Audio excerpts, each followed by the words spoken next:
Que notre Seigneur Jésus-Christ vous bénisse abondamment. Nous poursuivons notre thématique sur Satan n'est pas Lucifer, avec cette deuxième partie où nous allons expliquer Luc chapitre 10 verset 18, Ésaïe chapitre 14 verset 12, ainsi qu'Ézéchiel chapitre 28 verset 11 à 19. Je vous supplie, vous qui n'avez pas encore regardé la première partie, d'aller la regarder afin de ne pas poser des questions qui ont déjà été répondues. S'il vous plaît, allez d'abord la regarder. Sinon, après avoir regardé cette partie, allez regarder la première partie pour que cela soit cohérent et clair dans votre esprit et de ne pas poser des questions qui ont déjà trouvé leur réponse. Car cette thématique n'est pas facile à aborder. Elle est très difficile à aborder et vous devrez remarquer cela. Ça fait plus d'un an que j'ai publié la première partie. Pourquoi tout ce temps? C'est parce que j'ai beaucoup hésité avant de développer cette deuxième partie. Parce que la demande a été très forte, c'est pourquoi j'aborde cette deuxième partie. Mais elle n'est pas du tout facile à aborder. C'est le genre de thème qui nécessite qu'on soit en face et on vous explique. Vous ouvrez la Bible, vous lisez vous-même et vous voyez par vous-même la vérité selon les explications et les versets que vous lisez. Vous voyez? Mais l'aborder, je ne vous ai pas en face de moi. Beaucoup s'imaginent que développer un enseignement sur les réseaux sociaux, notamment sur YouTube. YouTube est facile. Ça dépend des thèmes. Il y a des thèmes qui sont tellement difficiles, pénibles, surtout lorsqu'on souffre d'un défaut matériel, comme c'est le cas pour nous. Vraiment, ce n'est pas quelque chose qui est facile à aborder. Et merci beaucoup pour ceux qui nous soutiennent en partageant, en likant. Que le Seigneur vous le rende. Et pour tous ceux qui ont à cœur aussi de nous soutenir financièrement et matériellement, que Dieu vous donne d'accomplir cela parce que nous en avons vraiment besoin. Donc, comme je le disais, c'est un thème vraiment qui est difficile à aborder, non seulement parce que il y a beaucoup de versets qui sont mal utilisés, qui ont été déformés, mais c'est aussi à cause de la manière dont cette fausseté est ancrée dans vos cœurs. Parce que cette fausseté a tellement été répandue sur la terre qu'elle est prise comme une vérité.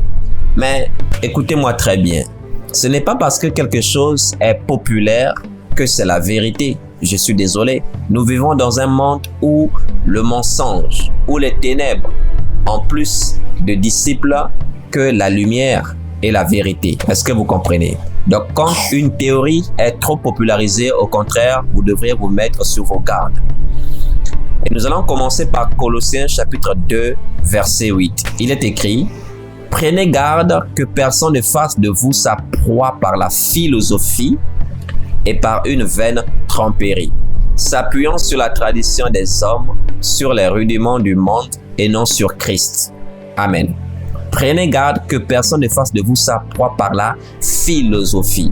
Ce passage nous sert de base. C'est notre passage de fondement, afin que vous puissiez comprendre que nous n'avons pas à nous appuyer sur la philosophie pour comprendre les Écritures. Car contrairement à ce que vous pensez, cette fable qui dit que Satan s'appelle Lucifer et qu'il aurait été précipité avant notre création, à la suite d'un coup d'état qu'il avait voulu faire à Dieu, puis sa racine dans la philosophie. Jésus n'a jamais enseigné cela. Les apôtres et les prophètes n'ont jamais enseigné cela. Donnez-moi un seul verset où Jésus appelle cet esprit mauvais par Lucifer. Cela n'existe nulle part. Donnez-moi un verset où les apôtres désignent cet esprit mauvais par Lucifer. Cela n'existe nulle part. Selon Apocalypse chapitre 12 verset 9, il est appelé Satan et le diable. On ne l'a jamais désigné par Lucifer. L'appellation Lucifer découle de la philosophie. C'est pourquoi je commençais par ce verset afin que vous puissiez être sur vos gardes, afin que vous ayez un fondement sûr. Dépouillez-vous de la tromperie des hommes, des traditions des hommes, de la philosophie.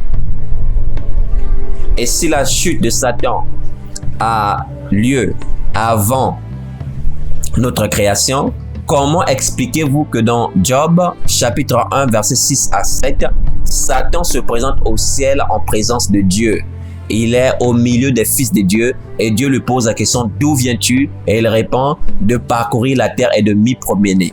Et Dieu lui pose la question, as-tu remarqué mon serviteur Job? Vous voyez, il fait la conversation avec Dieu alors que nous sommes dans le livre de Job, longtemps après la chute d'Adam. Comment expliquez-vous cela? Parce que d'après cette philosophie, c'est Satan qui a chuté le premier et dans sa rébellion, il a ensuite amené l'homme à la rébellion, donc Adam a chuté pour que Adam soit à l'image de ce qu'il avait fait au ciel. Or, comment vous expliquez que dans le livre de Job, Dieu lui pose la question, Dieu pose la question à Satan, as-tu remarqué mon serviteur Job, sachant que Job vient longtemps après la chute d'Adam? Comment expliquez-vous que Satan est au ciel et Dieu voit son ennemi, les anges voient Satan au milieu d'eux et personne ne lève le petit doigt pour dire, mais cet esprit rebelle, que fait-il ici? Vous voyez? Donc vous comprenez que cette doctrine n'est qu'une philosophie humaine, n'est qu'une vaine tromperie selon Colossiens chapitre 2, verset 8.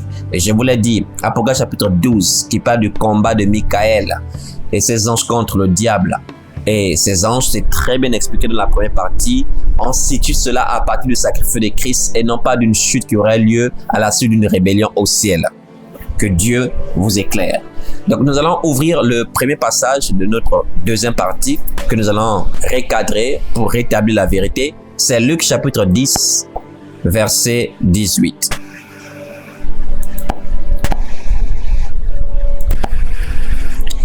Il est écrit dans Luc chapitre 10, verset 18, Jésus leur dit, « Je voyais Satan tomber du ciel comme un éclair. » Amen. Donc ce passage est souvent sorti de son contexte. Ensuite, mal concordé avec Ésaïe chapitre 14, verset 12. Parce que c'est là que naissent souvent les faussetés. C'est-à-dire on sort un passage de son contexte et très souvent, parce qu'on a lu un même mot dans un autre verset, on se dit que forcément ça va ensemble. Donc c'est ainsi qu'on combine souvent, quand je dis on, je parle de ces hommes, ils combinent souvent Luc 10, 18 avec Ésaïe 14, verset 12. Or, il n'en est rien. J'aimerais d'abord attirer votre attention sur la dangerosité de sortir un passage de son contexte. Et c'est par là que naissent beaucoup de fausses doctrines. Ouvrons un texte, Exode chapitre 3, verset 22. Il est écrit dans ce verset, « Chaque femme demandera à sa voisine et à celle qui demeure dans sa maison des vases d'argent, des vases d'or et des vêtements que vous mettrez sur vos fils et vos filles, et vous dépouillerez les Égyptiens. » Vous voyez ce passage? Si on ne le situe pas dans son contexte, ça peut donner naissance à une doctrine très dangereuse.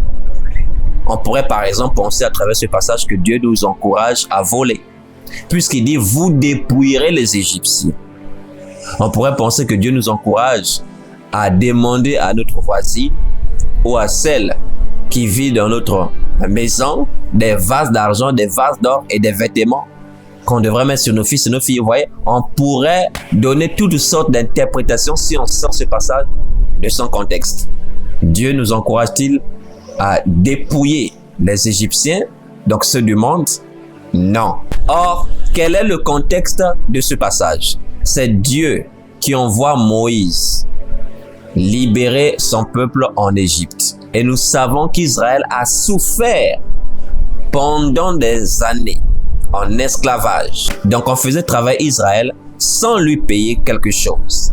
Donc ici, quand Dieu dit que chaque femme devait demander à sa voisine et à celle qui demeure dans sa maison des vases d'or, des vêtements, des vases d'argent que vous mettrez sur vos fils et vos filles, vous dépouillez les Égyptiens, c'est légitime. Parce qu'ils ont fait travailler le peuple gratuitement pendant longtemps, sans leur payer quoi que ce soit. Ils les ont maltraités, asservis. Et maintenant, Dieu, lorsqu'il devait libérer son peuple, il ne devait pas le laisser partir les mains vides. Mais dans la justice divine, il devait avoir une compensation.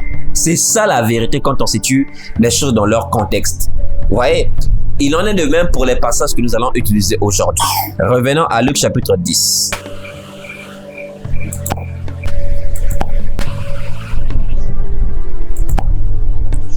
Donc, dans Luc chapitre 10, verset 18, quand Jésus dit « Je voyais Satan tomber du ciel comme un éclair », qu'est-ce que cela veut dire? C'est simple. Nous allons déjà commencer par expliquer ce que veut dire tomber du ciel. Toujours dans le contexte prenant à partir du verset 15. Il est écrit: Et toi, Capernaum, qui a été élevé jusqu'au ciel, tu seras abaissé jusqu'au séjour des morts. Arrêtons-nous un instant. Capernaum, c'est une ville. Jésus maudit cette ville en disant: Toi qui as été élevé jusqu'au ciel. Est-ce que ça veut dire que la ville de Capernaum était montée littéralement comme une fusée vers le ciel? Non. Mais on parle de la gloire de cette ville. On parle de la position. Parce que Capernaum était aussi une ville commerciale et qui avait une influence. Cette ville exerçait une influence, donc elle avait une partie importante dans l'histoire. C'est une ville que Dieu avait bénie, c'est une ville que Dieu avait élevée. Mais comme elle n'a pas cru à Jésus, alors cette ville va connaître la chute. C'est ça, toi qui as été élevé jusqu'au ciel, tu es abaissé jusqu'au séjour des morts. Donc lorsqu'on parle de quelqu'un qui tombe du ciel, cela ne veut pas dire littéralement que la personne était au ciel et forcément tombe sur la terre. Mais on parle d'une chute ici. C'est-à-dire qu'on avait une position A où on était élevé et maintenant Dieu nous rabaisse, nous humilie. On a maintenant une position B où nous sommes diminués. Est-ce qu'on est bien d'accord? Maintenant, poursuivons toujours par rapport au contexte afin d'expliquer ce que Jésus voulait dire par je voyais Satan tomber du ciel. Au verset 16, nous poursuivons, il dit: Celui qui vous écoute m'écoute, et celui qui vous rejette me rejette, et celui qui me rejette rejette celui qui m'a envoyé. Verset 17, les 70 revinrent avec joie disant: Seigneur, les démons même nous sont soumis en ton nom. Jésus leur dit: Je voyais Satan tomber du ciel comme un éclair. Voici, je vous ai donné le pouvoir de marcher sur les serpents et les scorpions et sur toute la puissance de l'ennemi, et rien ne pourra vous nuire. Amen. Vous voyez que dans le contexte, ce sont les 70 disciples que Jésus avait envoyés en mission qui sont de retour. Et ils vont dire à Jésus: Seigneur, les démons même nous sont soumis en ton nom. C'est-à-dire que lorsqu'ils prononçaient le nom de Jésus-Christ sur ceux qui étaient possédés, les démons se soumettaient et s'en allaient. Donc ils sont venus rapporter cela à Jésus. Et maintenant Jésus leur répond en disant: Je voyais Satan tomber du ciel comme un éclair. Donc les propos de Jésus sont étroitement liés au discours des disciples. C'est-à-dire qu'à chaque fois qu'un disciple chassait un démon, il voyait la puissance de Satan diminuer. C'est ça. Je voyais Satan tomber du ciel, comme je vous l'ai déjà dit. Tomber du ciel parle d'une chute, d'un rabaissement, d'une humiliation. Donc, on quitte un rang d'honneur vers un rang de déshonneur, un rang inférieur. Nous allons prendre un exemple. Prenons le cas d'un président qui, après son mandat, finit en prison. Vous voyez, pendant les jours de sa présidence, il était au ciel, il était élevé. Maintenant, il a fait des choses qui lui ont été reprochées et après a été jugé, condamné en prison. Comment on peut quitter de président à prisonnier? Vous voyez? Donc, une telle personne, on peut aussi appliquer cette expression: il est tombé du ciel. Est-ce que vous voyez? Donc, avant la venue de Jésus, Satan avait une influence, une grande autorité qu'il exerçait sur la terre.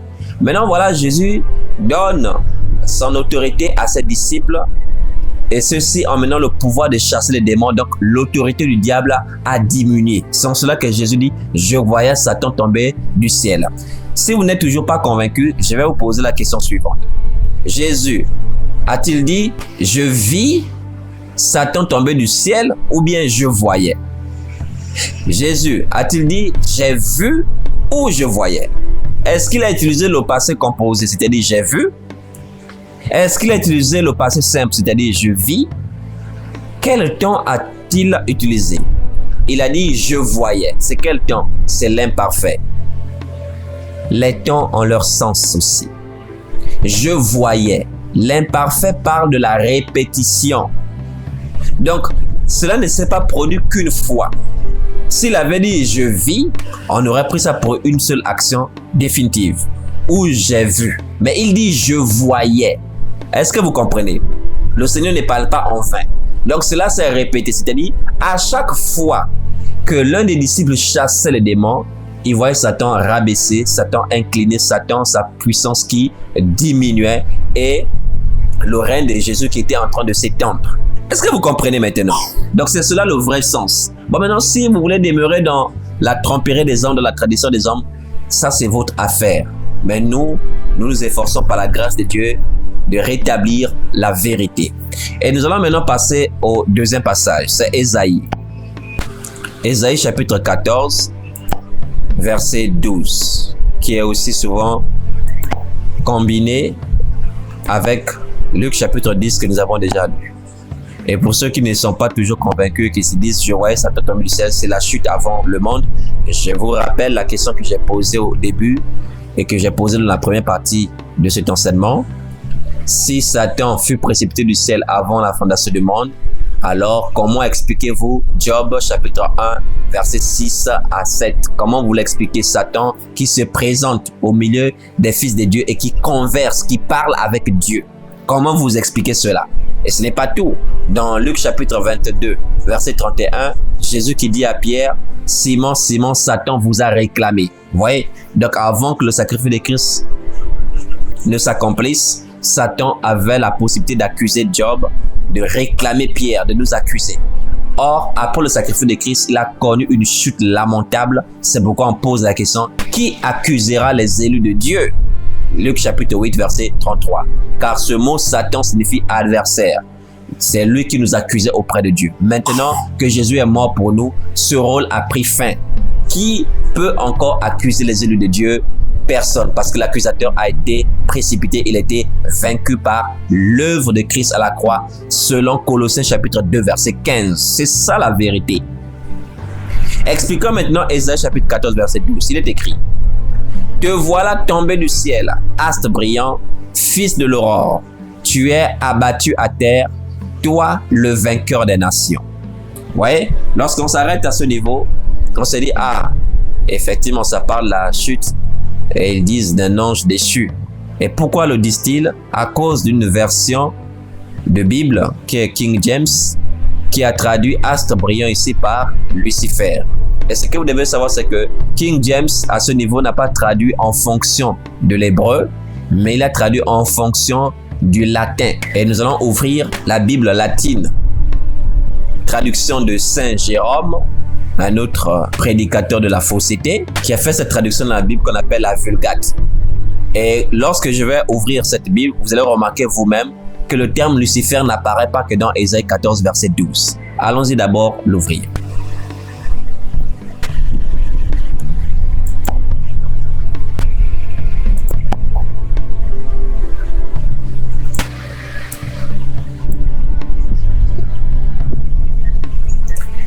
Alors, nous sommes dans la version la Vulgate. Vous pouvez avoir une application similaire sur Play Store, la Vulgate.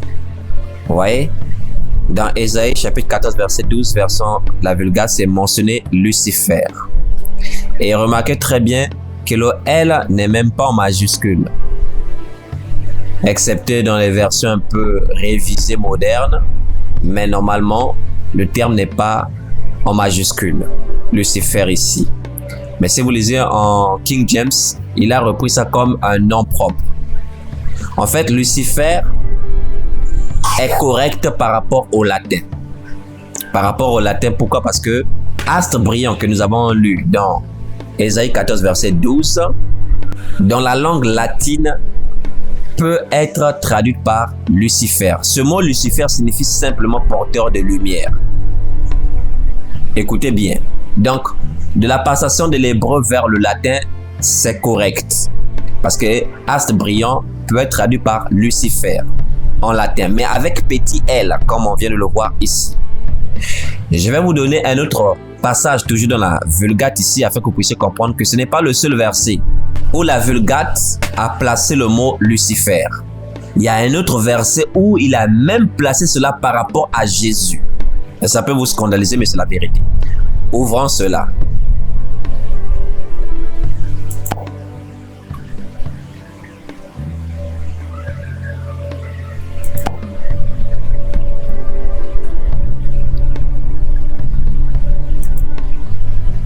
Nous sommes dans 2 Pierre chapitre 1 verset 19. Remarquez très bien avec moi, suivez le curseur. Vous voyez, Lucifer est ici. Lucifer Auriature. En fait, c'est pour parler de l'étoile du matin. 2 Pierre 1 verset 19. Ici, nous sommes en latin. Remarquez très bien Lucifer ici. Et ce que nous allons faire, on va revenir en français pour comparer 2 Pierre 1 verset 19. Pour que vous sachiez quel est le terme ici que la Vulgate a traduit par Lucifer.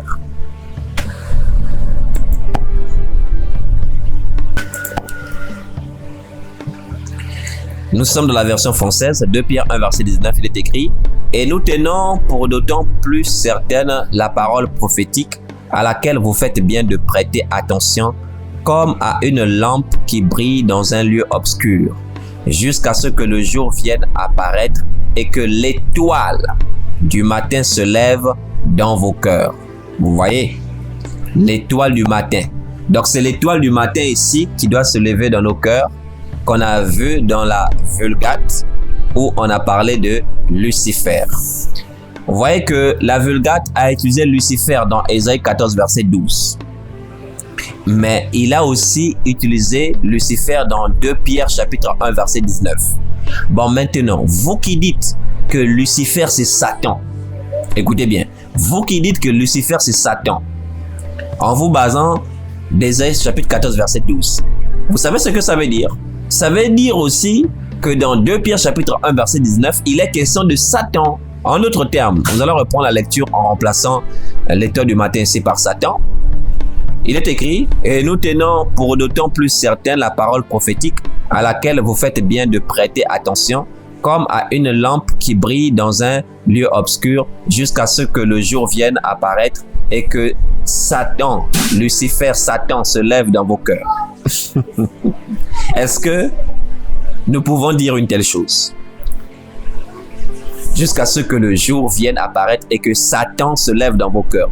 Pierre peut-il le dire aux enfants de Dieu? Non. C'est quoi l'étoile du matin ici?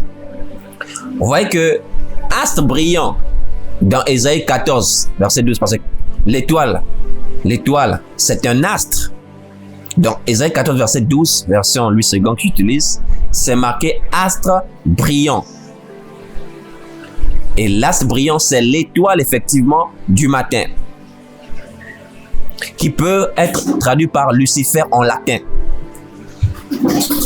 Est-ce que vous voyez maintenant le problème? Alors, si Ésaïe 14, 12, Vulgate a mis Lucifer, vous êtes d'accord que c'est Satan? Vulgate a mis aussi Lucifer dans 2 Pierre 1 verset 19. Donc il faut aussi enseigner que Satan s'élève dans nos cœurs. Mais de quelle étoile du matin fait allusion l'apôtre Pierre dans 2 Pierre 1 verset 19, qui est traduit en Lucifer dans la version Vulgate? En d'autres termes, si je dois parler en suivant la version Vulgate, la question est la suivante. De quel Lucifer parle cette version dans 2 Pierre chapitre 1 verset 19? Est-ce qu'on est d'accord? Puisque 2 Pierre 1 verset 19 utilise Lucifer. Mais il s'agit de quel Lucifer? Lucifer, c'est un terme qui signifie simplement astre brillant ou porteur de lumière. Donc Pierre parle de qui? Qui est l'étoile du matin? Apocalypse chapitre 22. Apocalypse chapitre 22, nous lisons le verset 16. Il est écrit: Moi, Jésus, j'ai envoyé mon ange pour vous attester ces choses dans les églises. Je suis le rejetant et la postérité de David, l'étoile brillante du matin. Qui est l'étoile du matin? C'est Jésus-Christ. Donc, si Jésus est l'étoile brillante du matin, c'est lui dont il est question dans 2 Pierre chapitre 1 verset 19. On est tous d'accord que l'apôtre Pierre, lorsqu'il parle de l'étoile qui doit s'élever dans nos cœurs, dans 2 Pierre 1 19, il parle bien de Jésus-Christ selon Apocalypse 22 verset 16. Alors, si dans la version latine, 2 Pierre 1 19 est rendu par Lucifer, mais qui est Lucifer dont parle 2 Pierre 1 19? C'est Jésus. Oui, Jésus, c'est Lucifer. Jésus est Lucifer. Les chrétiens sont des Lucifères. Parce que Lucifer signifie simplement porter de lumière. Ça vous choque ce que je dis? Pourquoi? Parce que la sémence du malin est encore dans votre cœur. Lucifer est un mot qui signifie... C'est exactement comme si je suis en train de vous dire lumière ou porteur de lumière ou astre brillant. C'est exactement la même chose. Est-ce que vous comprenez? Donc, ceux qui ont bâti leur philosophie que Satan s'appelle Lucifer, on voit que c'est même une imposture. Pourquoi? Parce que, est-ce que Satan est une lumière? Non! Satan n'est pas une lumière. Satan est ténèbres. Et la Bible dit dans 2 Corinthiens chapitre 11, versets 14 à 15, que Satan se déguise en ange de lumière. Il n'est pas un ange de lumière. Il se déguise en ange de lumière. Donc, on ne se déguise qu'en ce qu'on n'est pas. Je ne peux pas me déguiser en Ribot. Je suis Ribot. Donc, Satan se déguise en ange de lumière. Est-ce que vous commencez à comprendre maintenant? Alors, revenons à Ésaïe 14, verset 12. On n'a pas encore expliqué. Il est écrit dans Ésaïe 14, verset 12, « Te voilà tombé du ciel, astre brillant, fils de l'aurore, tu es abattu à terre, toi le vainqueur des nations. » Cherchons maintenant à connaître qui est-ce que la prophétie désigne ici par astre brillant. C'est simple. Poursuivons simplement la lecture. Il est écrit, « Tu disais en ton cœur, je monterai au ciel. » Déjà, cette partie devrait vous interpeller. S'il était déjà au ciel, pourquoi il disait encore en son cœur qu'il va monter au ciel? Tu disais en ton cœur, je monterai au ciel. Donc cela indique que la personne dont il est objet ne se trouve pas au ciel. Est-ce qu'on est d'accord?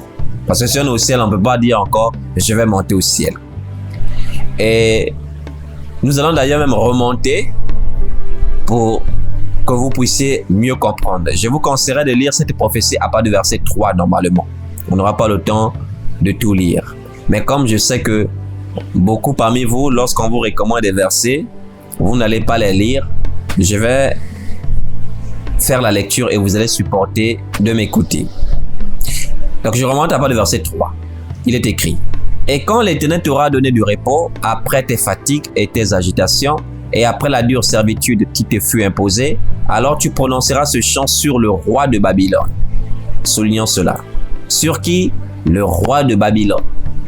Donc la prophétie concerne un chant sur le roi de Babylone. Et tu diras, et quoi? Le tyran n'est plus, l'oppression a cessé. L'Éternel a brisé le bâton des méchants, la verge des dominateurs. La verge de qui? Des dominateurs, donc de ceux qui dominaient la terre. Celui qui servait de verge, donc qui frappait ces dominateurs-là, ces rois, ces nations-là. C'est le roi de Babylone. Celui qui, dans sa fureur, frappait les peuples par des coups sans relâche. Celui qui, dans sa colère, subjuguait les nations. Voilà pourquoi on l'appelle le vainqueur des nations.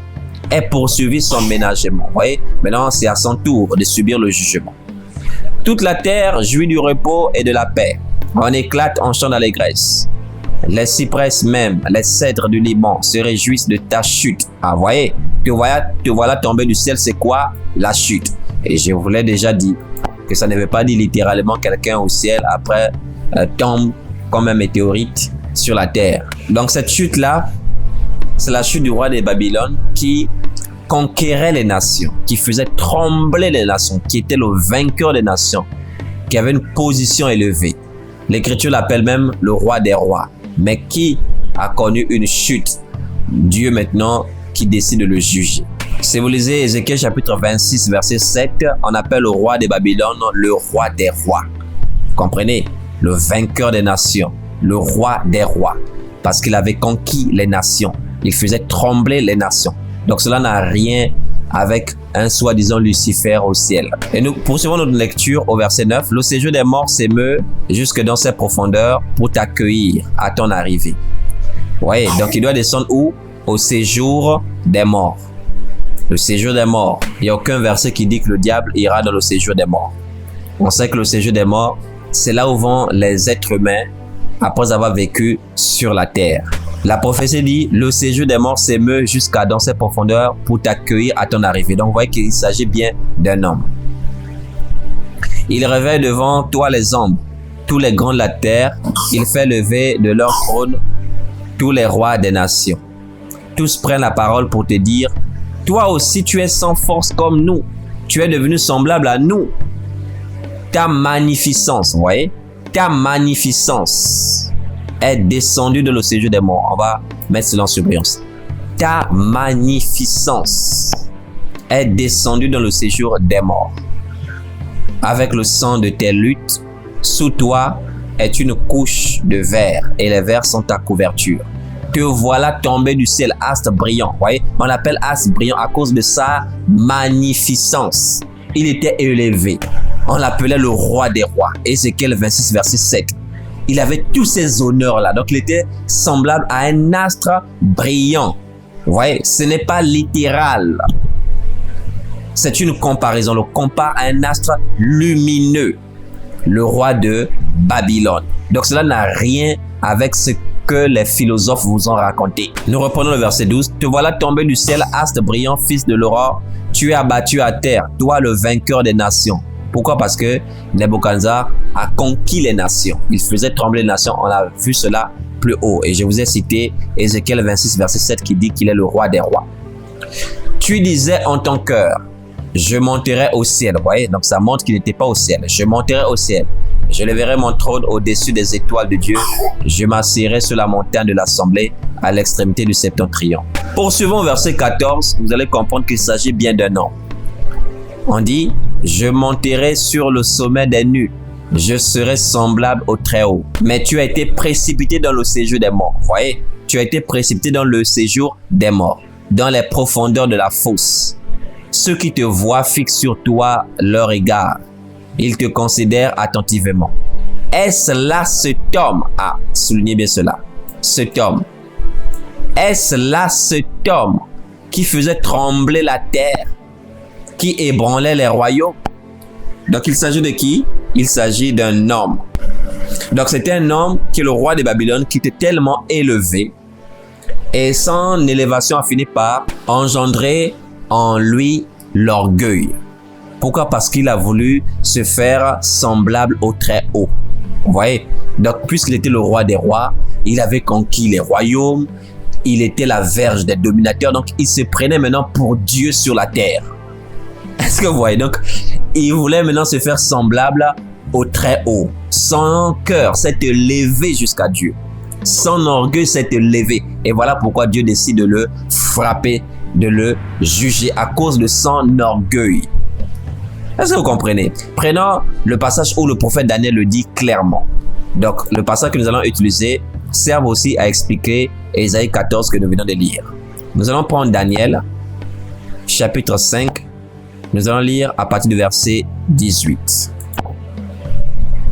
Il est écrit, « Ô roi, le Dieu suprême avait donné à Nebuchadnezzar, ton père, l'empire, la grandeur, la gloire et la magnificence. » Vous voyez, on revient encore à la magnificence. Donc, il avait la gloire, la grandeur. Verset 19. « Et à cause de la grandeur qu'il lui avait donnée, tous les peuples, les nations, les hommes de toute langue étaient dans la crainte et tremblaient devant lui. » N'est-ce pas ce que nous avons lu dans Ésaïe 14? Tous les peuples tremblaient devant le roi de Babylone. Et qui lui avait donné cette grandeur-là? C'est Dieu. Ça, c'est un détail très important à souligner.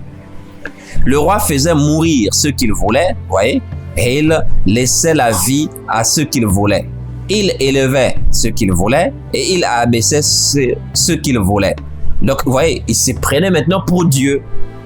Son cœur s'est élevé. Écoutons le verset 20 de Daniel. « Mais lorsque son cœur s'éleva et que son esprit s'endurcit jusqu'à l'arrogance, je serai semblable au Très-Haut. Il fut précipité de son trône royal et dépouillé de sa gloire. » Amen. Daniel, même le prophète, explique. Te voilà tombé du ciel là. Daniel vient d'expliquer ça au verset 20. Il dit, mais lorsque son cœur s'éleva et que son esprit s'endurcit jusqu'à l'arrogance, il fut précipité de son trône royal et dépouillé de sa gloire. Vous voyez quelqu'un qui était dans la gloire. Ouais, donc lorsqu'il était sur son trône royal, il est semblable à quelqu'un qui est au ciel. C'est pourquoi on dit te voilà tombé du ciel. Normalement, c'est tombé du trône royal. Ouais, mais parce que étant assis sur le trône royal, il avait une position élevée, semblable à une étoile au ciel. C'est pourquoi, lorsqu'il fut dépouillé de sa gloire, on dit il est tombé du ciel. Ça ne veut pas dire littéralement qu'il a quitté le ciel, il s'est retrouvé sur la terre, comme les faux docteurs ont voulu établir le lien avec Genèse chapitre 1 pour dire la terre devint informe à cause de la chute de Satan. Alors que le verbe correct, c'est la terre était informe et non la terre devint informe. Si Satan est venu s'aimer le chaos par sa chute sur la terre, et c'est ce qui explique pourquoi on dit la terre était informe. Je vous avais dit dans la première partie, on n'a pas simplement dit que la terre était informe, on a dit la terre était informe et vide.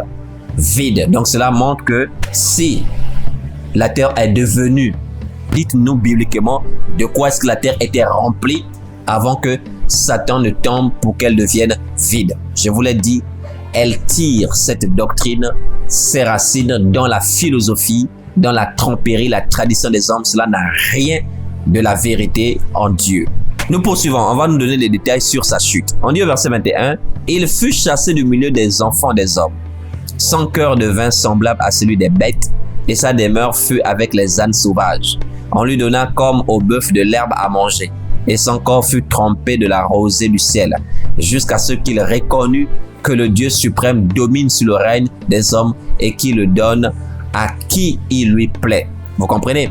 Donc, il a été chassé du milieu des hommes et il est devenu maintenant semblable à des bêtes. Et sa demeure était maintenant avec les ânes sauvages. C'est ce que je vous disais. Quand quelqu'un quitte, par exemple, de président à prisonnier, il est tombé du ciel. Quelqu'un quitte du trône royal à vivre maintenant avec des ânes sauvages, il est tombé du ciel. Il a été précipité. C'est cela la chute de toutes les questions. Est-ce que c'est assez clair maintenant? Donc, j'espère que maintenant, vous comprenez qu'Ésaïe 14 parle d'un homme qui est le roi de Babylone, à qui Dieu a donné l'autorité, la grandeur, la gloire et la magnificence, et qui tyrannisait les nations.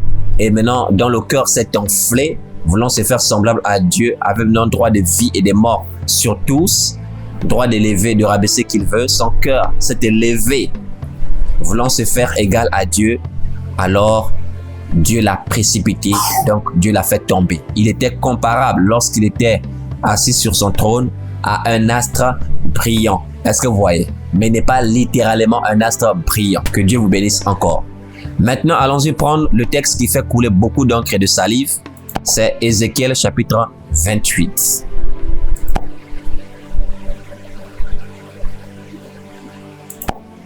Faisons une première lecture, Ézéchiel chapitre 28, versets 11 à 19. Il est écrit: « La parole de l'Éternel me fut adressée en ces mots.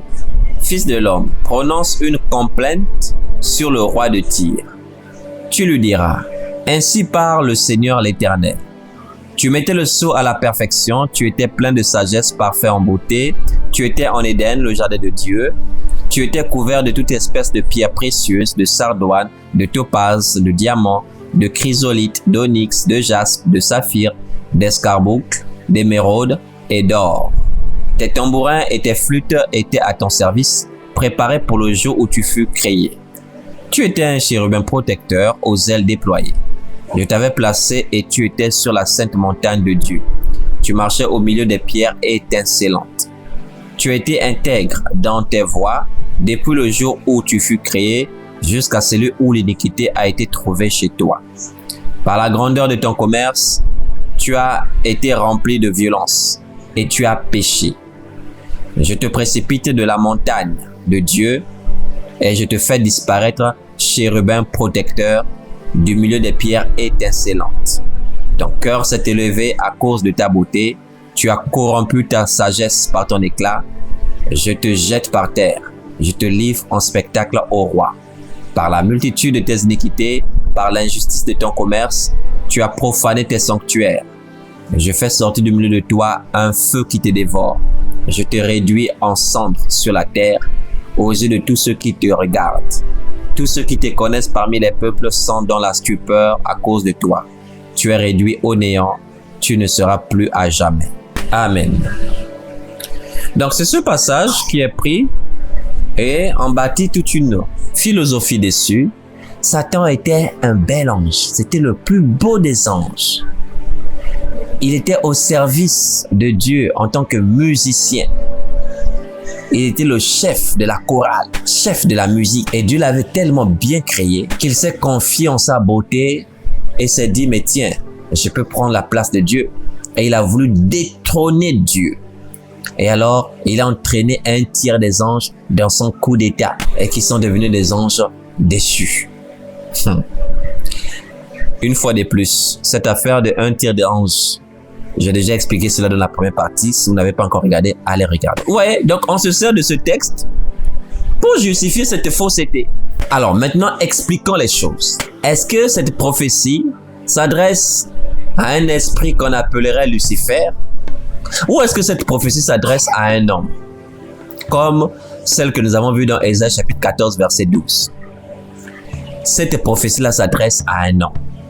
Il est écrit, Fils de l'homme, prononce une complainte sur le roi de Tyr. Prononce une complainte sur le roi de Tyr. Déjà, on parle du roi de Tyr. Alors, s'il s'agissait de Satan, pourquoi pas le roi du monde? Parce que Tyr, ce n'est pas le monde. Tyr, ce n'est qu'une ville. C'est une ville portuaire. Tyr, ce n'est pas le monde. Ici, on s'adresse à un roi qui règne à Tyr. Et Tyr existe même encore aujourd'hui. Mais Tyr, selon le jugement que nous venons de lire ici, a perdu sa magnificence, a perdu sa beauté, a perdu sa gloire et son éclat à cause de son roi qui s'était enflé d'orgueil. Ça n'a rien du diable. Un autre terme qui devrait attirer votre attention, c'est qu'on dit une complainte. Mais qu'est-ce qu'une complainte? Posez-vous la question, on dit Fils de l'homme, prononce une complainte. C'est important que je mette cela en couleur. Prononce une complainte. C'est quoi une complainte? Une complainte, c'est un chant funèbre. Ce sont des chants, des poésies qu'on compose lors des funérailles. On peut voir l'exemple de David qui fait un chant, un cantique funèbre pour Saül et Jonathan dans 2 Samuel chapitre 1 à partir du verset 17. Vous pouvez aller lire cela. On ne va pas lire tous ces passages, sinon on ne va pas s'en sortir. 2 Samuel chapitre 1 verset 17. Vous pouvez aller lire cela. Donc, une complainte, ce sont des chants qu'on fait lors des funérailles.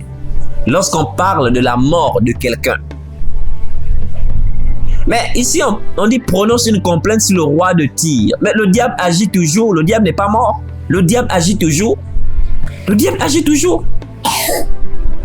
Si cette théorie parle du diable dans ce passage-là, si cette complainte-là parle du diable pour aller dans votre sens d'une chute du diable avant la fondation du monde, mais c'est que le diable serait déjà totalement anéanti aujourd'hui.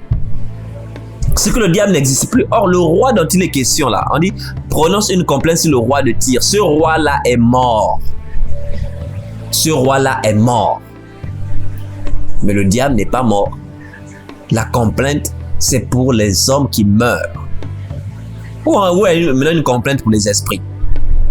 Ah, Seigneur. Une autre chose qui fait que cette prophétie, on ne comprend pas, ces hommes ne comprennent pas que cela s'adresse à un homme, c'est parce qu'il commence à partir du verset 11, qui dit, la parole de l'Éternel me fut adressée en ces mots, Fils de l'homme, prononce une complainte sur le roi de Tyr.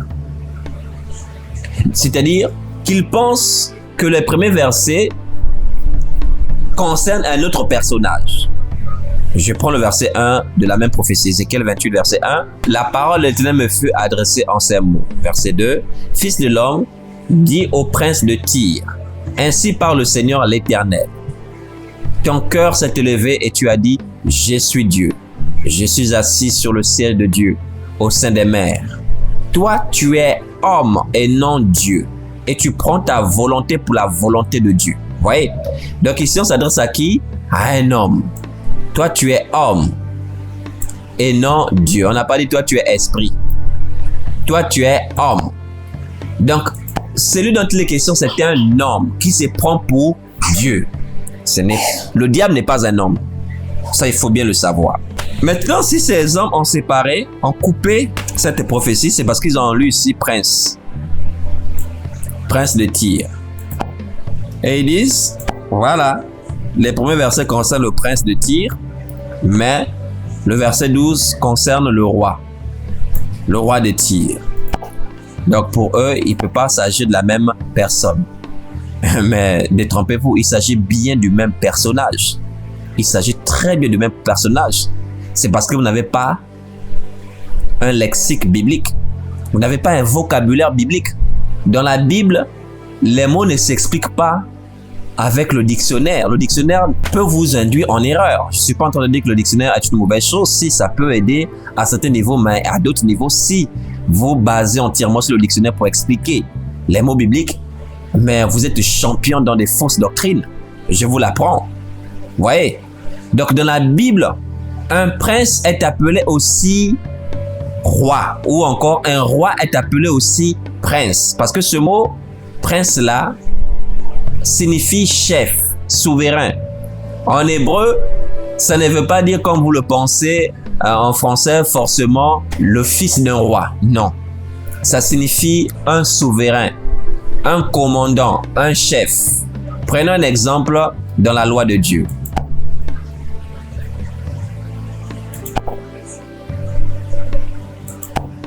Dans Exode chapitre 22, verset 28, il est écrit « Tu ne maudiras point Dieu et tu ne maudiras point le prince de ton peuple. » Ouais, Dieu dit « Tu ne maudiras point le prince de ton peuple. » Est-ce que ça veut dire on peut maudire donc le roi? Non, ça veut dire le chef, le commandant, le souverain.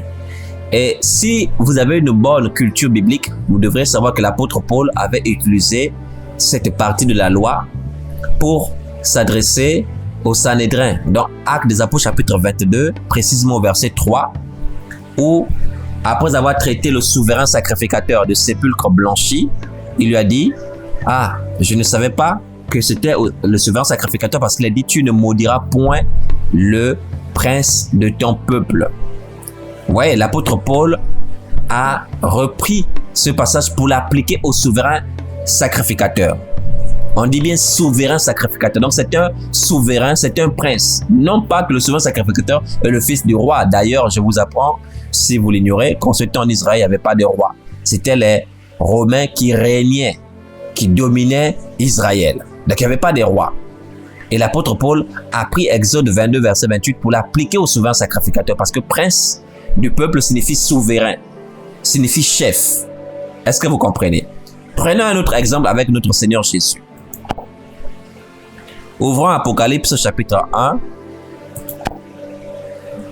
Nous allons lire le verset 5.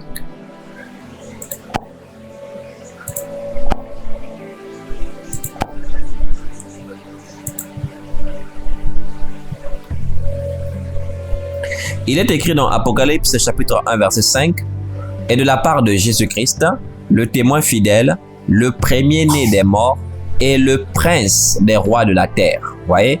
Jésus est appelé le prince des rois, selon Apocalypse chapitre 1, verset 5. Est-ce que ça veut dire qu'il n'est pas le roi des rois? Loin de là. Prenons Apocalypse chapitre 17, nous allons lire le verset 14. Écoutons ce qu'on dit de Jésus dans ce passage. Il est écrit « Ils combattront contre l'agneau et l'agneau les vaincra parce qu'il est le Seigneur des seigneurs et le roi des rois. » Vous voyez? Donc, dans Apocalypse chapitre 1, verset 5, on dit que Jésus est le prince des rois de la terre. Et dans Apocalypse verset 14, on dit qu'il est le roi des rois. Donc, revenons à Ézéchiel 28. Donc, ceux qui ont une mauvaise culture biblique, qui ne sont pas bien assis, se disent que dans les premiers versets, on s'adresse au fils du roi. Or, non, il s'agit du même personnage qui s'est élevé, comme on l'a vu déjà dans les versets plus bas. Et ainsi, si vous lisez maintenant la prophétie en entier, vous allez comprendre plus clairement les choses. Mais puisqu'on vous a découpé la prophétie et on vous a endoctriné je veux dire envoûté par une philosophie. C'est pourquoi vous n'arrivez plus à voir la vérité. Et je vous conseillerais, je ne vais pas le faire, pour bien comprendre cette prophétie d'Ézéchiel chapitre 28, de relire depuis le chapitre 26. Lisez Ézéchiel 26 en entier, attentivement, Ézéchiel 27 en entier et Ézéchiel 28. Et vous verrez combien les choses seront plus claires. On parle de quel péché? C'est quelqu'un qui est un homme et qui se prend pour Dieu. Et qu'est-ce qui l'a emmené à se prendre pour Dieu? Donc, nous revenons à Ézéchiel 28, au verset 16, il est écrit « Par la grandeur de ton commerce, tu as été rempli de violence et tu as péché. » Donc, qu'est-ce qui a emmené cet homme à pécher? C'est la grandeur de son commerce. Bon, vous qui dites qu'il s'agit du diable, je vous pose la question suivante. Quel commerce le diable faisait-il au ciel? Quel commerce le diable faisait-il au ciel? C'est la question que je vous pose. Et ici, on parle d'une ville, d'un royaume qui s'appelle Tyr et qui était une puissance commerciale. Et son roi qui s'était accru une fortune considérable et qui avait bâti cette cité-là, cette ville-là, et qui lui avait donné une beauté parfaite. Lorsqu'on parle d'être parfaite en beauté, on ne parle pas de la beauté d'un esprit, non.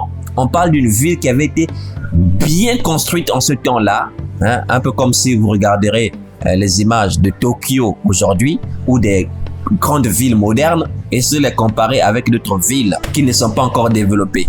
Est-ce que vous voyez? On pourrait dire aujourd'hui, par exemple, de Tokyo, qu'elle est parfaite en beauté. Est-ce que vous voyez un peu? Voilà, on pourrait le dire s'il faut adapter ce qui est dit ici en notre contexte. Maintenant, revenons à expliquer pas à pas. Donc, il s'agit d'un homme qui a fait le commerce. On va prendre la prophétie depuis son premier verset. La parole de l'Éternel me fut adressée en ces mots. Fils de l'homme, dis au prince de Tyr, ainsi par le Seigneur l'Éternel, ton cœur s'est élevé. C'est toujours la même chose comme avec Nebuchadnezzar. Et tu as dit, je suis Dieu. Je suis assis sur le siège de Dieu au sein des mers. Toi, tu es homme et non Dieu. Et tu prends ta volonté pour la volonté de Dieu. Voici, tu es plus sage que Daniel. Rien de secret n'est caché pour toi. En fait, ici, c'est de l'ironie, Dieu qui se moque de lui. Puisque c'est quoi tellement sage là? Ne sachant pas que c'est Dieu qui lui donne la richesse, Dieu qui l'a béni. Il dit oui, c'est vrai, tu es vraiment sage. Tu es plus sage que Daniel. Rien de secret n'est caché pour toi. Par ta sagesse et par ton intelligence, tu t'es acquis des richesses. Vous voyez? S'il s'agit du diable, dites-nous quelles sont ces richesses-là que le diable s'est acquis au ciel. Par ta sagesse et par ton intelligence, tu t'es acquise des richesses. Tu as amassé de l'or et de l'argent dans tes trésors. Par ta grande sagesse et par ton commerce, ouais, ça revient toujours. Par ta grande sagesse et par ton commerce, tu as accru tes richesses et par tes richesses, ton cœur s'est élevé. Vous voyez, voilà une autre preuve que le prince de Tyr, c'est exactement le roi de Tyr. Je vais relire ce verset 5. Par ta grande sagesse et par ton commerce, tu as accru tes richesses et par tes richesses, ton cœur s'est élevé. N'est-ce pas ce que nous avons lu du roi de Tyr? Au verset 16, il est mentionné, par la grandeur de ton commerce, tu as été rempli de violence et tu as péché. Vous voyez, on parle de la grandeur de son commerce. C'est ce que nous voyons depuis le verset 5, où Dieu dit par ta grande sagesse et par ton commerce, tu as accru tes richesses et par tes richesses, ton cœur s'est élevé. Vous voyez, donc l'abondance est rentrée, la personne s'est enflée d'orgueil. C'est pourquoi ainsi parle le Seigneur l'Éternel, parce que tu prends ta volonté pour la volonté de Dieu. Voici, je ferai venir contre toi des étrangers, les plus violents d'entre les peuples. Ils tireront l'épée contre ton éclatante sagesse et ils souilleront ta beauté. Ah, regardez très bien. La beauté que nous avons lue au verset 12, je reprends, fils de l'homme prononce une complainte sur le roi de Tyr, tu lui diras, ainsi par le Seigneur l'Éternel, tu mettais le sceau à la perfection, tu étais plein de sagesse, parfaite en beauté. Vous voyez, c'est cette beauté-là qu'on voit plus haut. C'est pourquoi je vous dis c'est la même chose. Cette beauté qui sera souillée. Voici, je ferai venir contre toi des étrangers, les plus violents d'entre les peuples. Ils tireront l'épée contre ton éclatante sagesse et ils souilleront ta beauté. Dieu a accompli cela par Nebuchadnezzar, le roi de Babylone. C'est par la Chaldée, les Babyloniens, que Dieu a jugé Tyr. En fait, si vous lisez bien Jérémie 25, vous allez voir que les nations vers qui Dieu envoie Jérémie pour faire boire la coupe de sa colère, Dieu explique très bien qu'il va utiliser Nebuchadnezzar et il appelle son serviteur, selon le verset 9 de Jérémie 25, qu'il va utiliser pour faire boire sa colère, qu'il va juger les nations. Et parmi ces nations-là, lisez bien Jérémie 25, il y a Tyr dedans, il y a l'Égypte dedans, il y a même Jérusalem dedans. Et si vous prenez Jérémie 25 et vous prenez également le livre d'Ézéchiel, notamment Ézéchiel 16, Ézéchiel 25, jusqu'à Ézéchiel 32, vous retrouverez les nations qui sont jugées dans le livre d'Ézéchiel mentionnées dans Jérémie chapitre 25. C'est la même chose. Donc Dieu qui utilise le roi de Babylone pour conquérir ces nations, pour les détruire, pour souiller leur beauté. Et après, puisque le roi de Babylone va se lever, se prendre pour le roi des rois, pour Dieu, alors Dieu, qu'est-ce qu'il fera? Il va lui-même le frapper. D'où on parle de sa chute dans Isaïe 14, qui est très bien expliqué par Daniel chapitre 5, 18 à 21, que nous avons lu. Donc, lisez. Le problème des chrétiens de ce jour, c'est que vous ne voulez plus lire. Vous n'aimez plus la lecture. Lisez bien votre Bible. Que personne ne vous séduise. Verset 8. Ils te précipiteront dans la fosse et tu mourras comme ceux qui tombent percés des coups au milieu des mers, en face de ton meurtrier. Diras-tu, je suis Dieu? Tu seras homme et non Dieu sous la main de celui qui te tuera. Ah, voyez, tu mourras de la mort des incirconcis, par la main des étrangers, car moi j'ai parlé, dit le Seigneur l'Éternel. Donc ici, il annonce la mort du souverain de Tyr, la mort du roi de Tyr. Et maintenant, après avoir annoncé sa mort, sa chute, maintenant, vous voyez qu'au verset 11-12, Dieu complète cela par un chant funèbre. Est-ce que vous voyez? C'est pourquoi on dit maintenant, fils de l'homme, prononce une complainte. Vous voyez, donc c'est pour confirmer ce qui a été dit précédemment. C'est pourquoi il demande de prononcer une complainte, donc un chant funèbre, un chant poétique pour le souverain de Tyr. Donc, voilà pourquoi les éléments qui sont utilisés là ressemblent à de la poésie. Un chant funèbre est une élégie, c'est-à-dire une poésie. C'est pourquoi c'est un langage poétique qui est utilisé ici. Dieu dit quoi? Ainsi parle le Seigneur l'Éternel, tu mettais le sceau à la perfection. Je vais aller un peu vite, parce que là je me demande moi-même comment je ferais pour finalement envoyer cet enseignement, tellement c'est long. Et en fonction de ce matériel qu'on a à notre possession, c'est très difficile d'envoyer des enseignements de ce genre. Tu mettais le sceau à la perfection. Ça veut simplement dire que tu étais un modèle de perfection. Tu étais plein de sagesse. On a vu de quelle sagesse il est question. C'est la sagesse dans le commerce. Parfait en beauté. Parfait en beauté ici, ça parle de la magnificence, de la gloire de Tyr, de la cité de Tyr. Bon, on va rapidement revenir au chapitre 27 afin que vous puissiez comprendre. Ézéchiel 27, je vais prendre à partir des premiers versets. Il est écrit: la parole de l'Éternel me fut adressée en ces mots. Et toi, fils de l'homme, prononce sur Tyr une complainte. Tu diras à Tyr: ô toi qui es assise au bord de la mer et qui trafique avec les peuples d'un grand nombre d'îles. Ainsi parle le Seigneur l'Éternel. Tyr, tu disais: je suis parfaite en beauté. Vous voyez, cette expression revient. Donc ça n'a rien de Satan qui était un bel ange. Ça n'a rien de cela. C'est la fausseté. Vous voyez, une fois de plus, c'est une parole adressée, une complainte adressée à Tyr. Donc vous devez comprendre que ces prophéties ont un double sens. Ça s'adresse à la fois au roi et à son royaume. Est-ce que vous comprenez? Parce qu'effectivement, quand un roi dirige mal, c'est tout le royaume qu'il est en train d'emmener à la catastrophe. Comme on le dit si bien souvent, quand la tête est malade, c'est tout le corps qui est malade. Vous voyez, c'est ainsi qu'en Israël, quand les rois suivaient l'idolâtrie, ils entraînaient le peuple avec eux dans le chaos. Mais quand venait un roi qui craignait Dieu, le peuple aussi était dans la crainte de Dieu, servant Dieu dans la vérité. Est-ce que vous voyez? Donc, cette prophétie d'Ézéchiel, même 28, c'est à la fois sur le roi, à la fois aussi sur la cité. Donc, Tyr était parfaite en beauté. Mais de quelle beauté est-il question? Poursuivons verset 4. Ton territoire est au cœur des mers. C'est une ville portuaire. Ceux qui t'ont bâti t'ont rendu parfaite en beauté. Vous voyez? Ceux qui t'ont bâti, donc ceux-là qui ont construit la cité de Tyr, ceux-là qui ont construit la ville de Tyr. Tellement le commerce fonctionnait bien, vous savez, certains ont même dit l'argent rend beau. Voilà, quand l'argent rentre, Voilà. On construit maintenant, on se permet maintenant de rentrer dans une magnificence et dans une gloire. Donc c'est ce qui se passait. Et cette expression parfaite en beauté, Dieu l'avait fait aussi pour Jérusalem. Prenons Ézéchiel chapitre 16. Nous allons lire le verset 13 et 14. Il est écrit, bon, déjà je vais lire le verset 1 pour vous montrer qu'il s'agit de Jérusalem. Ézéchiel 16, cette prophétie s'adresse à Jérusalem. Il est écrit, la parole de l'Éternel me fut adressée en ces mots, Fils de l'homme, fais connaître à Jérusalem ses abominations. Voilà. Donc, on parle ici de Jérusalem. Au verset 13 et 14, il est écrit, ainsi tu fus paré d'or et d'argent, et tu fus vêtu de fin lin, de soie et d'étoffe brodée. La fleur de farine, le miel et l'huile furent ta nourriture. Tu étais d'une beauté accomplie, digne de la royauté. Vous voyez, Dieu a pourvu à Israël.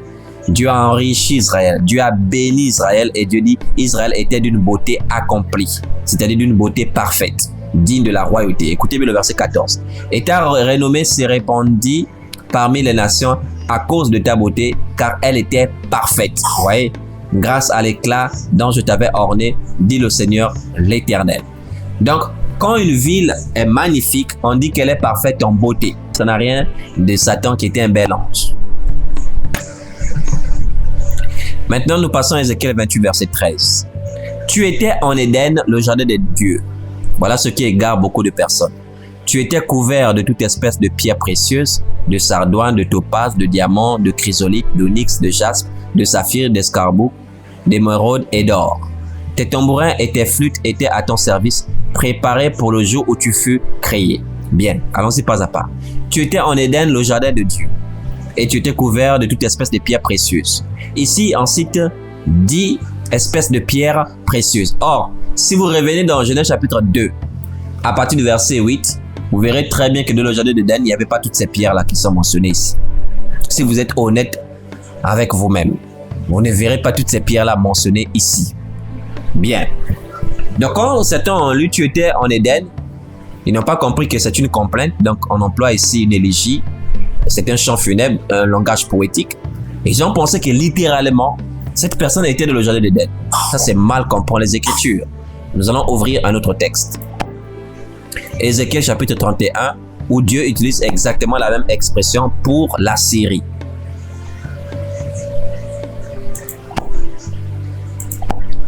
Ézéchiel 31, je vais lire à partir du verset 1, il est écrit. La 11e année, le premier jour du 3e mois, la parole de l'Éternel me fut adressée en ces mots. Fils de l'homme, dis à Pharaon, roi d'Égypte, et à sa multitude. À qui ressembles-tu dans ta grandeur? À qui ressembles-tu dans ta grandeur? Voici, la Syrie était un cèdre du Liban.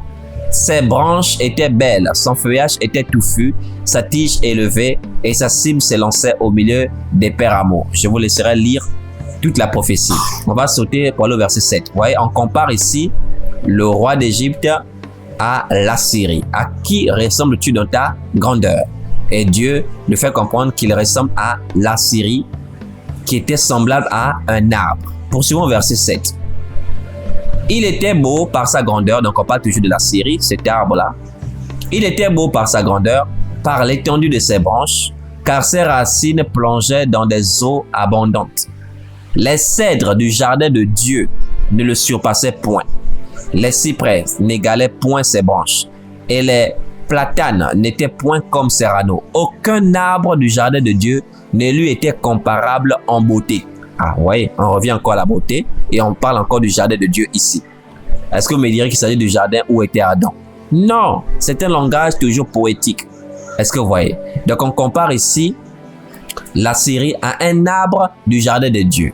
Donc ce sont des personnes que Dieu avait tellement bénies qu'on comparait cela à l'Éden. Ça ne veut pas dire littéralement qu'ils étaient en Éden. Est-ce que vous voyez? Allons-y au verset 16. Au verset 16, donc Dieu avait fait tomber la Syrie qui avait une grandeur et qui a fini par se lever. Et c'est pourquoi ici Dieu met en garde le roi de l'Égypte et lui dit, dans ta grandeur tu ressembles aussi à la Syrie. Et tu devrais prendre exemple sur le roi d'Assyrie parce que Si tu poursuis dans cet élan, sache que ce qui t'est arrivé au roi d'Assyrie t'arrivera pareillement parce que tu le ressembles étroitement. On va lire de 16 à 18. Par le bruit de sa chute, donc toujours le roi d'Assyrie, par le bruit de sa chute, j'ai fait trembler les nations quand je l'ai précipité dans le séjour des morts, avec ceux qui descendent la fosse. Tous les arbres d'Éden ont été consolés dans les profondeurs de la terre. Il s'agit des autres rois, des autres puissants qui étaient déjà descendus dans le séjour des morts. Et quand ils ont vu le roi d'Assyrie aussi descendre, ils ont été consolés parce qu'ils attendaient aussi que Dieu exerce son jugement sur le roi d'Assyrie. Vous voyez? Donc ce sont tous les arbres d'Éden ici, on ne parle pas des arbres d'Éden littéral. Oh, au verset 17, eux aussi sont descendus avec lui dans le séjour des morts, vers ceux qui ont péri par l'épée. Ils étaient sans bras et ils habitaient à son nombre parmi les nations. À qui ressembles-tu ainsi en gloire et en grandeur parmi les arbres d'Éden? On s'adresse toujours à l'Égypte. À qui ressembles-tu ainsi en gloire et en grandeur parmi les arbres d'Éden? Tu seras précipité avec des arbres d'Éden dans les profondeurs de la terre. Tu seras couché au milieu des incirconcis, avec ceux qui ont péri par l'épée. Voilà Pharaon et toute sa multitude, dit le Seigneur l'Éternel. Est-ce que vous comprenez maintenant? De même aujourd'hui, les multimilliardaires qui sont sur la terre, les présidents influents de la terre, on peut les comparer aux arbres de l'Éden. Ce sont eux qui ont la magnificence, ce sont eux qui ont la gloire. Et on voit comment leurs cités, leurs villes sont bien bâties. Ils sont dans une beauté parfaite. C'est pour prendre une comparaison par rapport au siècle présent. Est-ce que vous comprenez? Donc ne prenez plus cela littéralement. Revenons au verset 13 d'Ézéchiel 28. Tu étais en Éden, le jardin de Dieu. Je vous conseillerais aussi de lire Genèse chapitre 13 verset 10. On va aller le lire rapidement. Donc on compare la beauté de Tyr au jardin d'Éden. C'est juste une comparaison. Ce n'est pas que le roi de Tyr était littéralement dans le jardin d'Éden. Je pense que vous avez déjà bien compris. Dans Genèse 13 verset 10, il est écrit: Lot leva les yeux et vit toute la plaine du Jourdain qui était entièrement arrosée. Avant que l'Éternel eût détruit Sodome et Gomorrhe, c'était jusqu'à Tsoar comme un jardin de l'Éternel, comme le pays d'Égypte. Vous voyez? Donc Sodome et Gomorrhe étaient comparables à un jardin de l'Éternel, au jardin d'Éden. Est-ce que vous voyez? Donc de même, Tyr aussi était comparé à un jardin d'Éden. Ce n'est pas que son roi était littéralement dans le jardin d'Éden. Ça n'a jamais parlé du diable. Nous revenons à Ézéchiel 28 verset 13. Tu étais en Éden, le jardin de Dieu. Tu étais couvert de toute espèce de pierres précieuses, de sardoine, de topaz. Vous voyez, on va citer 10 espèces de pierres précieuses ici.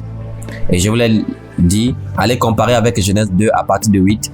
Vous verrez que toutes ces pierres-là ne sont pas mentionnées là-bas. Par contre, quand vous revenez au chapitre 27, qui parle toujours de Tyr, parce que je vous l'ai dit, les chapitres 26, lisez-les en entier, il y a les chapitres 26, 27 et 28. Ces 3 chapitres parlent d'un même sujet, c'est-à-dire Tyr. Donc au chapitre 27, verset 22, on fait mention de ces pierres-là qui étaient utilisées dans son commerce. Ézéchiel 27, verset 22, il est écrit: Les marchands de Séba et de Raïma trafiquaient avec toi de tous les meilleurs aromates, de toute espèce de pierres précieuses et d'or. Ils pourvoyaient tes marchés. Vous voyez? De toute espèce de pierres précieuses et d'or. Donc Tyr trafiquait avec plusieurs marchands de toute espèce de pierres précieuses et d'or. Et ces marchands pourvoyaient les marchés de Tyr. Si vous n'avez pas encore compris que le chapitre 27 parle de Tyr, remontez dans les versets premiers. C'est bien mentionné, verset 1, la parole de Dieu me fut adressée en ces mots: Et toi, fils de l'homme, prononce sur Tyr une complainte. Ah, vraiment. Revenons au chapitre 28. Donc nous sommes toujours au chapitre 28, verset 13.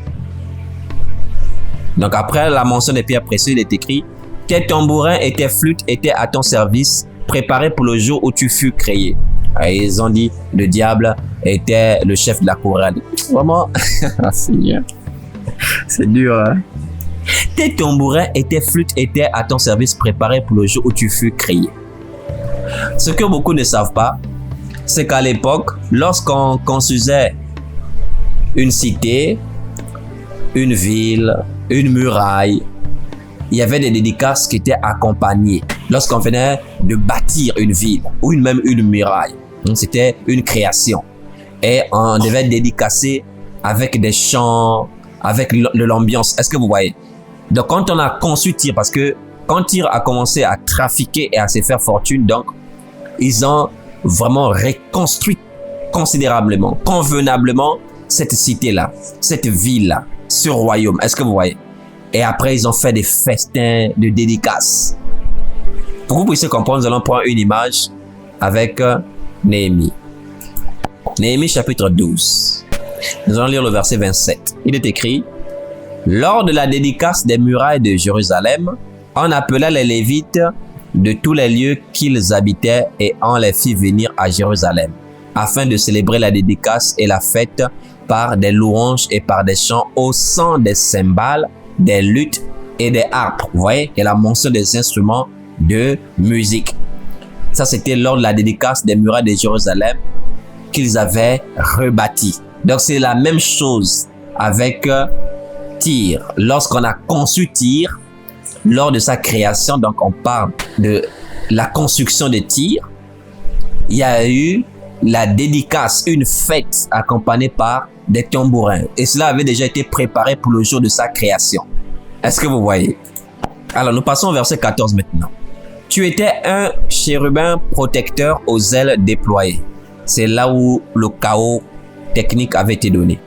C'était un chérubin protecteur. Bon, je vous pose la question. Vous dites que ça a eu lieu au ciel. Qu'est-ce que le diable protégeait au ciel? Il protégeait qui? Quel ange? Et il le protégeait de qui? Puisque apparemment, le mal est venu par le diable, n'est-ce pas? Donc, il n'y avait pas encore de mal. Il n'y avait pas encore de mal. Suivant votre théorie, hein, je ne sais pas si vous vous entendez parler. Le mal est venu par le diable. Donc, il n'y avait pas encore de mal. Et le diable a commencé, il était encore quelqu'un de bien. Donc, il n'y avait que de lumière. Il n'y avait que de l'amour. Il n'y avait que de la paix. Il n'y avait pas de meurtres. Il n'y avait pas de dangers. Et nous, on n'était même pas encore là. C'était au ciel. Bon, dites-moi maintenant, le diable maintenant protégeait quoi? Non, je vous pose la question. C'était un chérubin protecteur. Il protégeait qui? De quoi? Il protégeait qui? Dieu? Protégeait qui? Les anges? Et il les protégeait de quoi? Ou de qui? D'un diable, je ne sais pas. Ou d'un extraterrestre, extra-création, je ne sais pas. Expliquez-nous. Est-ce que vous vous entendez même parler? Ah, c'était un chérubin protecteur. Il protégeait qui de quoi ou de qui? Or, si on applique cela au roi de Tyr, à un être humain, oui, on peut comparer un être humain à un ange. Quand on parle de cet ange d'Asie, de l'église d'Asie, il s'agit des hommes. On peut comparer un humain à un ange par rapport au rôle qu'il joue. C'est pourquoi on dit chérubin protecteur. Là encore, il faut revenir au chapitre 27 pour comprendre cela. Alors, nous revenons au chapitre 27. Nous allons lire le verset 10 et le verset 11. Il est écrit: ceux de Perse, de Lude, de Pout servaient dans ton armée. Donc, il avait une armée. C'était pas n'importe qui servait dans son armée. C'était des hommes de guerre. Ils suspendaient chez toi le bouclier et le casque. Ils te donnaient de la splendeur. Vous voyez, il avait une armée influente. Les enfants d'Arvad étaient guerriers, garnissaient tes murs. Et des vaillants hommes occupaient tes tours. Des vaillants hommes occupaient tes tours. Chérubin protecteur aux ailes déployées. Vous voyez? Et de vaillants hommes occupaient tes tours. Ils suspendaient leur bouclier à tous tes murs. Ils rendaient ta beauté parfaite. On revient encore à ça. Ils rendaient ta beauté parfaite. Donc, on compare le roi de Tyr à un chérubin protecteur aux ailes déployées. Donc, ça parle simplement du rôle protecteur que jouait le roi de Tyr. Avec son argent, il s'est permis de s'offrir une armée puissante. Une armée vraiment puissante. Des vaillants hommes qui occupaient ses tours. C'est ainsi qu'il déployait ses ailes pour assurer une protection à son royaume. C'est ça, chérubin protecteur. On le compare simplement à un chérubin protecteur, tout comme on l'a comparé comme étant en Éden. Mais non pas qu'il est littéralement un chérubin. Non pas qu'il est littéralement dans le jardin d'Éden. J'espère que ça a été clair. Donc, le chapitre 27 parle vraiment de son trafic, de son commerce. Vous pouvez, on va lire même d'ailleurs avec le verset 12, il est écrit: ceux de Tarsis trafiquaient avec toi. Voilà.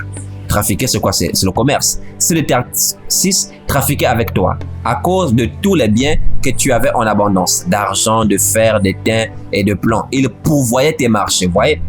Donc voilà pourquoi on parle du commerce du roi de Tyr. Revenons au chapitre 28. Lisons le verset 16 d'Ézéchiel 28, il est écrit « Par la grandeur de ton commerce, tu as été rempli de violence et tu as péché. » Vous voyez? Maintenant, dites-moi, s'il s'agit du diable, quel commerce le diable faisait au ciel? Or, s'il s'agit d'un homme, le roi de Tyr ou le royaume de Tyr, nous avons vu qu'il trafiquait avec un grand nombre de peuples au chapitre 27. On a mentionné avec le verset 12, vous pouvez lire tout le chapitre. Vous voyez, tout le passage retrouve son sens véritable. Maintenant, s'il s'agit du diable qui était le chérubin protecteur, dites-nous, qui est-ce qu'il protégeait et de qui ou de quoi est-ce qu'il le protégeait? Vous voyez? Or, lorsqu'on revient par rapport au roi de Tyr qui s'est offert une armée puissante et des vaillants hommes qui gardaient ses tours, on comprend qu'il avait un rôle protecteur aux ailes déployées, donc par rapport aux armées qu'il avait. Donc, revenons au verset 14. Tu étais un chérubin protecteur aux ailes déployées, je t'avais placé et tu étais sur la sainte montagne de Dieu. Tu marchais au milieu des pierres étincelantes. Tu étais sur la sainte montagne de Dieu et non plus à prendre à la lettre. Être sur la sainte montagne de Dieu veut simplement dire que c'est Dieu qui l'a élevé. Parce que quand on parle de la montagne, on voit quoi? On voit l'élévation. Donc son élévation ne venait pas de lui-même. Son élévation venait de Dieu. Maintenant, au lieu de rendre gloire à Dieu, non, lui s'est enflé d'orgueil en prétextant que c'est sa sagesse, son intelligence qui lui a donné ce pouvoir et cette richesse.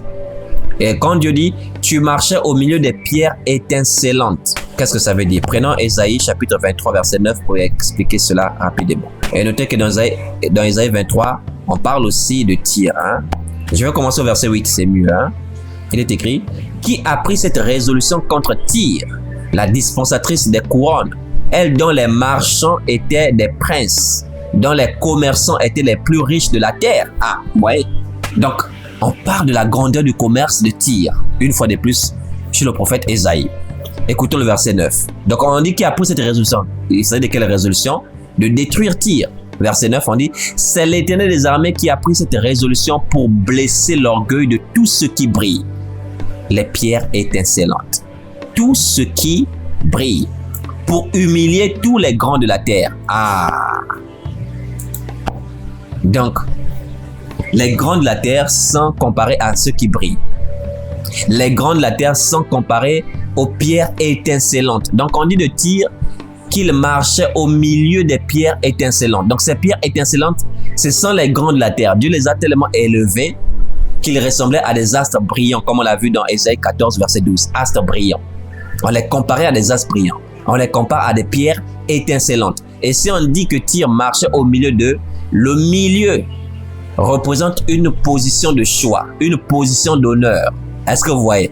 C'est pour montrer combien Tyr avait une place considérable, importante au milieu des grands de la terre. C'est simplement cela. Ah, vraiment, Seigneur. Revenons à Ézéchiel 28. Donc au verset 15 maintenant on dit, tu as été intègre dans tes voies, depuis le jour où tu fus créé jusqu'à celui où l'iniquité a été trouvée chez toi. Vous voyez? De quoi s'agit-il? Donc, avant qu'elle ne soit élevée, cette ville, elle était humble. Elle avait une position humble. Vous voyez? Elle ne se prétendait pas Dieu. Le roi marchait humblement. Mais quand elle a commencé à goûter à la richesse, quand elle a commencé à goûter à l'abondance, et qu'elle a créé une cité parfaite en beauté, c'est pourquoi on dit, depuis le jour où tu fus créé, jusqu'à celui où l'iniquité a été trouvée chez toi. Lorsqu'elle a créé cette cité-là, au début même encore ça allait. Mais après, elle a commencé à se prendre pour Dieu. Le roi a commencé à s'enfler d'orgueil. Ouais. Donc au début, il était intègre parce qu'il était encore dans une position modeste. Mais quand l'abondance est arrivée, s'est enflé d'orgueil. Au verset 16, on dit, par la grandeur de ton commerce, tu as été rempli de violence et tu as péché. Donc c'est la grandeur de sa commerce parce que ces marchands étaient les plus riches de la terre. Selon Ésaïe 23, verset 8 que nous avons lu. C'est ce qui l'a emmené à quoi? À pécher, c'est-à-dire à se passer maintenant pour Dieu, lui qui est un homme. Et Dieu maintenant dit, je te précipite de la montagne de Dieu. Donc l'élévation que Dieu lui avait accordée, il sera précipité. Et je te fais disparaître, chérubin protecteur, du milieu des pierres étincelantes. Donc du milieu des rois de la terre, des grands de la terre. Ton cœur s'est élevé à cause de ta beauté. Tu as corrompu ta sagesse par ton éclat. et je te jette par terre, je te livre au spectacle en roi. Vous voyez combien les choses sont tellement simples et claires. Donc voilà les détails d'Ézéchiel 28 qui ont été ramenés à leur contexte, à leur place. Et j'espère par la grâce du Seigneur que vous avez compris cela. Et je bénis le Seigneur qui m'a donné la force vraiment de pouvoir réaliser cet enseignement parce que ce n'était pas du tout facile. Et je compte sur votre soutien pour pouvoir le partager et aussi nous soutenir financièrement et matériellement selon ce que Dieu vous met dans votre cœur. Nous en avons vraiment besoin parce qu'il y a tellement de faussetés qui sont répandues de nos jours qu'il faut que la vérité de Dieu soit entendue afin que les enfants de Dieu se dépouillent des fausses doctrines, des philosophies. Donc pour la petite histoire, John Milton a contribué à la propagation de cette fable, comme quoi Satan s'appelait Lucifer, mais cela n'a pas commencé vraiment avec, ça a commencé depuis les premiers siècles. Les premières traces d'écriture qu'on a dans l'histoire où cela est mentionné, c'est avec Tertullien, qui est appelé un père de l'église. Tertullien, c'est un hérétique. C'est un faux prédicateur. C'est celui qui est à la base de la doctrine de la Trinité. C'est lui qui est à la base du baptême comme étant une condition au salut parce que lui se disait qu'on est purifié du péché originel par le baptême d'eau. Il est à l'origine de beaucoup de doctrines de démons qui ont été le fondement de la religion catholique et de beaucoup aussi aujourd'hui. Donc ces soi-disant pères de l'église ont enseigné beaucoup d'hérésies qui n'avaient pas encore une grande ampleur mais qui a pris de l'ampleur avec des hommes du Moyen-Âge comme John Milton et surtout les versions des Bibles telles que King James qui sont lues par la plupart de ceux qui sont anglophones. Mais comme la lumière a l'avantage sur les ténèbres, la vérité l'emporte toujours. Alors Dieu s'est toujours réservé un nombre de personnes qui n'ont jamais fléchi le genou devant Baal. Je rends grâce à Dieu de ce que nous en faisons partie. Et j'espère que vous êtes aussi comme nous, qui n'avons pas de pouvoir contre la vérité, mais qui n'en avons que pour la vérité. Vraiment, je compte beaucoup sur votre soutien. Que Dieu vous bénisse abondamment au nom de Jésus-Christ. Amen.